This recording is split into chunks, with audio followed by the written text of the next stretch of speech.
All right, I've jumped ahead and I've changed my list of all of my links. So you can see here I actually have, they say different things now and they all link to a different page, but they all still open with a target of _blink. All right, I have my list of links, but I have to actually style the states, at least the hover state, so that when you roll over it, you get a little bit of a idea that you can click on it.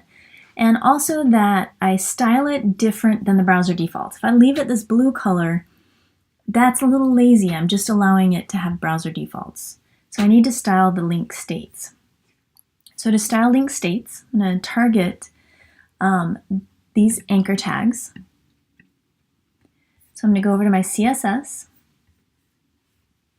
And first I'll style the links themselves. So just the selector, the element selector A. And however I want to style.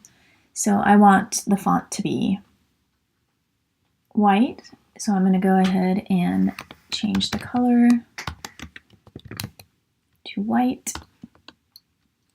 I don't want the underline, so I need to tell it for text decoration.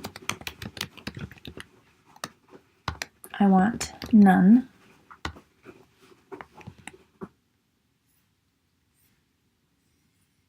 I'm going to make those a little bit, well, I want to add some space between my list items. So for that, I'm actually going to target my list items. And I'm going to give them margin dash bottom of 5 pixels.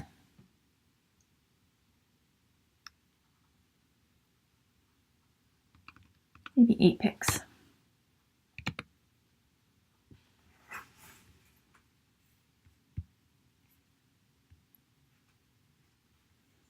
Go back up here and now target the hover state. So we haven't gone over link states yet, so let's make sure that we do that. So when you're looking for this, if you go back to the web page, there's also a link on our D2L. But if I go to Web Student Hub, I'm in Safari, just a second.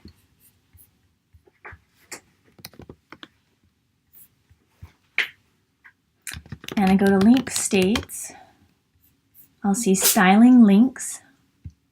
Sorry, I don't know if you could just hear my cat sneeze.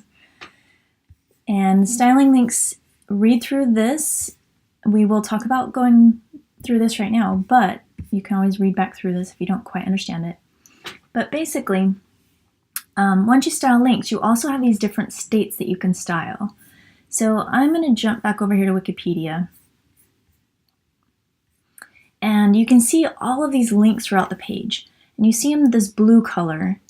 So the styling on this page is that blue color, but it's not underlined. You can see when I hover on the link, I get this underline. That's the hover state.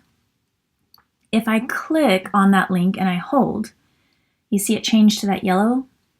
That's the active state. And then once I visit that site and then go back, you can see it's barely a different change, but it's now a darker blue or even a little bit purple. That is the visited state. So we have the normal state, the visited state, the hover state, and the active state. And those are all the different states you can style, but you don't have to. I'm going to go ahead and jump back over here. So here's the 4 link states: a link, a visited, a hover, a active. So I'm going to go ahead and target each of those and style them a bit differently. So I'll bring my preview back up so we can see what's going on. And over here in my CSS, I'm actually going to try something really quick. I just went back to anchor. I added a colon and link. No space. Now I've styled the normal state. With these states, let me jump back over to the tutorial. These states need to be coded in order. It's a little different than we've seen before. Most CSS, it doesn't matter what order it's in, but there are times when it does, and this is one of those times. You don't have to style one of these states, but if you want to be sure that it's not styled, you'd actually still list it in your CSS, but just give it the same styling as the normal state so that it doesn't do anything. So I need to do my normal, my visited, my hover, and then active. So back over here in my CSS, let me bring the preview back up. My next state is A:visited.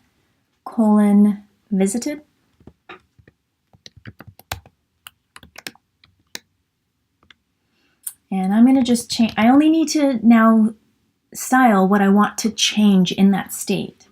So I just want to change the font color to this aqua.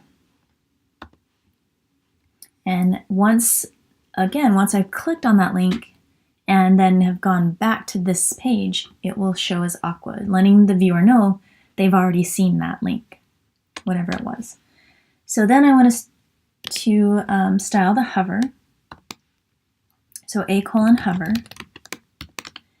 going to give it a color pink, actually hot pink. And I'm also going to have it underline. So text-declaration. Actually, I'm going to do a strike through.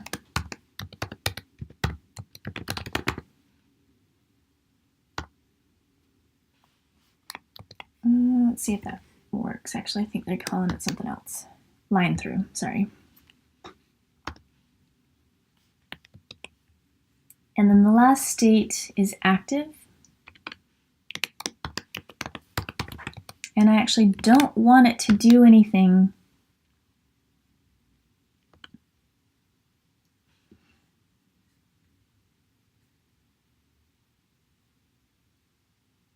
when it's active. So I'm going to go ahead and leave the color white.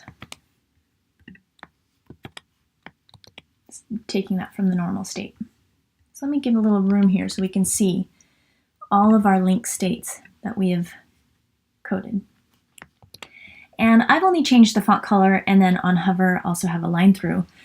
But you could style anything. They could change size, they could get a background color. There's a ton of different things that you could do. So let's go ahead and see how that looks. I'm going to go over here to my preview, refresh just in case. And when I hover, I can see them turn pink with that line through. If I do a long click, you can see it just goes back to that normal state. And then once I have visited and go back to my page, I see it turn that turquoise color. In a list of links, I actually don't like to do visited. I'm going to take off that turquoise color. If I had links throughout my paragraphs, I probably would do that so that they didn't accidentally keep clicking on them. But I'm going to go back through for visited and actually just change that to white as well. I really just wanted to style my hover, keep it kind of simple.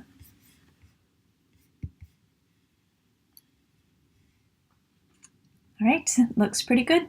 I think we're finished.